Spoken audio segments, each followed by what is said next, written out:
To get release from the false ego, one has to worship Sankarshan. This is from 3rd Canto Bhagavatam, chapter 26, verse 21, purport. So we are doing that tonight. We are worshipping Sankarshan. We offered all our food and water to him. We offered all our sleepy time. And that's all we have. What do we have? We can't offer him money because he's loaded. Can't offer him a bungalow because his bungalow is bigger than ours. We can't offer him our wife because, can't compare to Parvati. So what do we have? All we have is our life and our senses and our energy. So we enjoy eating, we enjoy sleeping. So, and because we're fasting and we're not eating or sleeping, then we can't do much mating and defending. Because if you don't eat and don't sleep, you don't have much energy for mating and defending. So ahara nidra maitun bayam. Bayam means defending or fearing or fighting. So when you don't eat and don't sleep and don't drink any water, you can't fight anybody. You become very docile. Okay, well, yeah, what? Oh, yeah. But as soon as when your senses are strong, have a good meal. Okay, come on. But if you take somebody and don't feed them for a week, that's how they train tigers. I heard this from my Guru Maharaj. He explained that this is how they catch a tiger and they put him in a cage because they want to train him for the zoo. Ringling Brothers, Barna and Bailey. For the circus, the tiger has to jump and put his head jump through a ring of fire and open his mouth, and the trainer puts his head in the mouth. They have to train the tiger, make him domesticated. So what do? They catch the tiger, they put him in a cage, and they don't feed him for 2 weeks. They give him water only. So he just sits there. When the first day he paces back and forth, the first day he's in the cage, then after 2 weeks he doesn't open his mouth. He doesn't walk he just sits in the corner. And then the trainer comes into the cage with a .45 revolver in his hand. A Colt 45, or maybe now probably a Magnum 457 or something like that. And then on the other hand he has a piece of meat.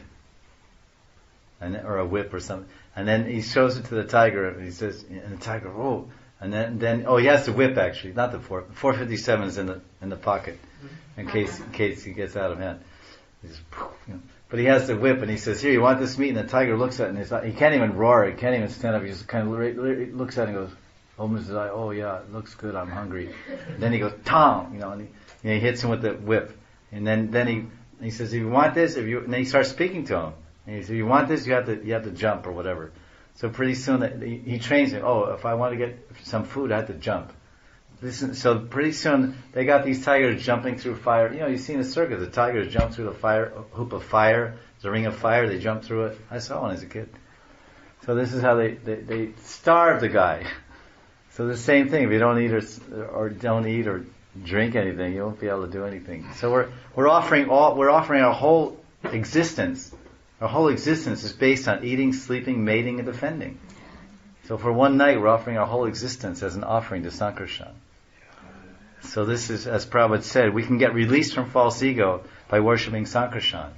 So because we told you that, we said, the scriptures are telling you that Sankarshan is Bhagavan and a Bhakta, and he's Vaishnavanam Yata Shambhu. This is mentioned in the 12th canto of Bhagavatam. That Shiva is the greatest of all the Vaishnavas. This verse is so often quoted, at least this one line. And this is from the 13th chapter, verse 16. Nimnam ganam yata ganga, devanam machito yata, vaishnavanam yata shambhu, purananam idam tata. As the Ganga is the greatest of all rivers, Lord Achyuta, or Krishna, is the supreme among deities. Lord Shambhu is the greatest of Vaishnavas.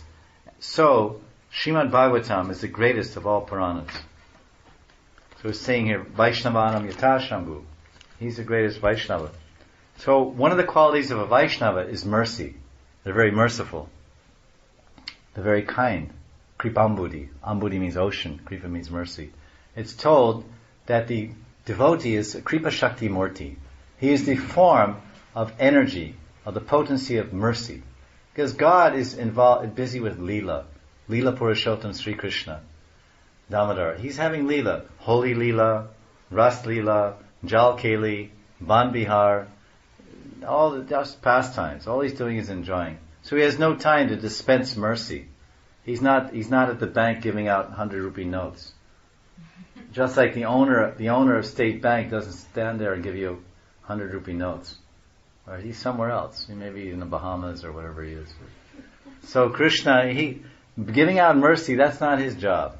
He delegates that to his representatives. Sakshat Hari.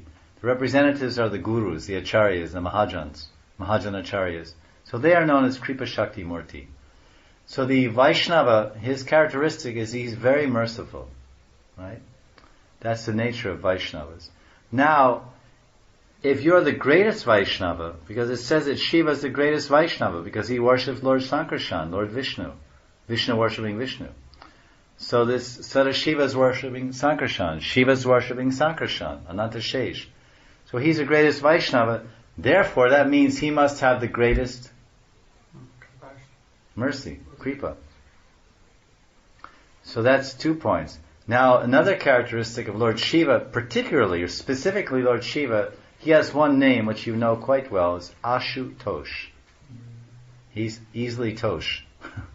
He's easily satisfied.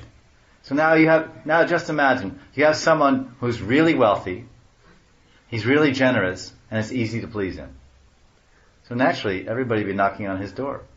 Someone else may be very, very wealthy, but and also generous, but hard to please. He said, yeah, I'm willing to give you money, but you have to do something.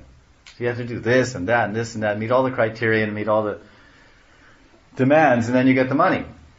But Shiva's got the money, and he freely gives it, easily.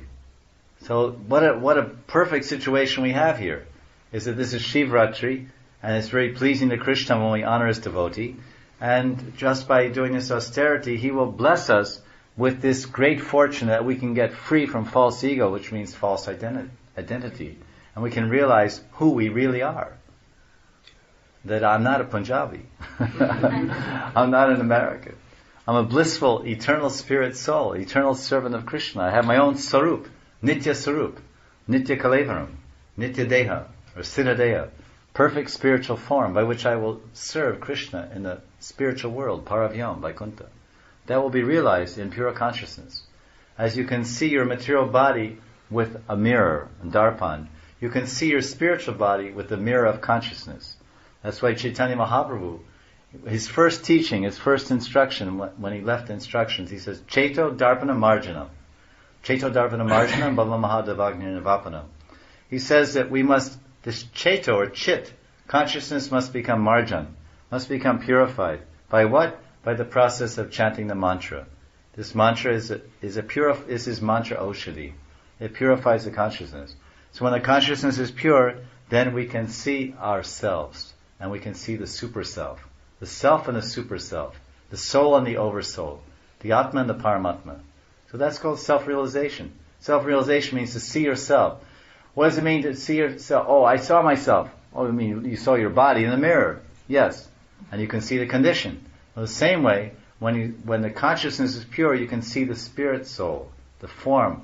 As we see our material form in a material mirror, in the mirror of consciousness, we see our spiritual form and the form of God. This is the meaning of self-realization. So there's a process to attain that realization, and that's called yoga. And our yoga is bhakti yoga, yoga of love or devotion, which is principally based on the glorification of the Lord through song and dance. Because the name is Pavitram. The Lord is Pavitram. Om apavitra pavitra saravasam gatoviva. Yak smert pundarigaksham saba yavyantara shuchi Sri Vishnu, Sri Vishnu, Sri Vishnu. Whether one is apavitra, impure, or pavitra, pure, so-called pure, if he remembers Pundarikaksha, if he remembers the lotus-eyed Krishna, then he will become totally transcendental, totally pure. This mantra is there.